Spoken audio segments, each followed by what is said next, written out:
नमस्कार, मी कीर्ती गायकवाड. स्वागत आहे आपलं आय न्यूज 28 मध्ये.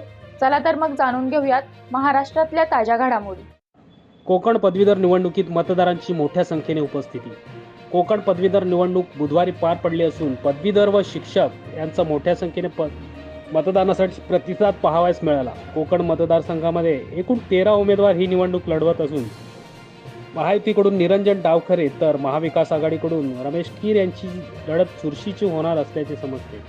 पालघर जिल्ह्यामध्ये 63.24% मतदान झाले असून वाड्यात सुद्धा शिस्तबद्ध पद्धतीने मतदान सुरू असताना निरंजन डावखरे हे तिसऱ्यांदा बाजी मारतील असा विश्वास वाडा तालुका अध्यक्ष मंगेश पाटील यांनी व्यक्त केला. यावेळी महायुतीचे कार्यकर्ते जयेश शेलार, नंदकुमार पाटील, भालचंद्र कासार, सतीश भोईर, कुणाल साळवी, अर्चना भोईर, दिनेश पांडे व इतर कार्यकर्त्यांनी निरंजन डावखरे यांची हॅट्रिक झाली पाहिजे यासाठी कंबर कसली होती. इंडिया न्यूज 28 साठी पालघर प्रतिनिधी किरण दुपारे.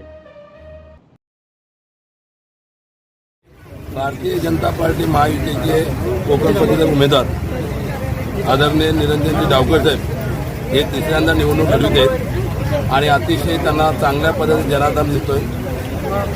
कुठल्याही परिस्थितीमध्ये निरंजनजी डावखरे साहेब यांचा हॅट्रिक हे होणार म्हणजे होणार. ही काळ्या दगडावरची सफेद रेघ आहे आणि भारतीय जनता पार्टी आणि महायुतीच्या सर्व घटक पक्षांनी हे आम्ही असे चंग बांधून काम करतोय. सर्व कार्यकर्ते अतिशय सर्व मतभेद विसरून अतिशय जोमाने कामाला लागले आणि याचा चित्र आपल्याला येणाऱ्या मतमोजणीमध्ये नक्कीच कळेल.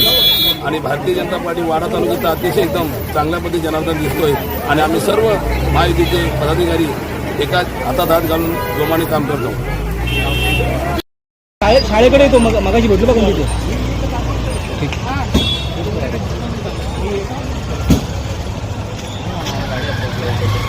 हॅलो गणेश पाटीलचा बोर्ड. हॅलो गणेश पाटीलचा बोर्ड लागला.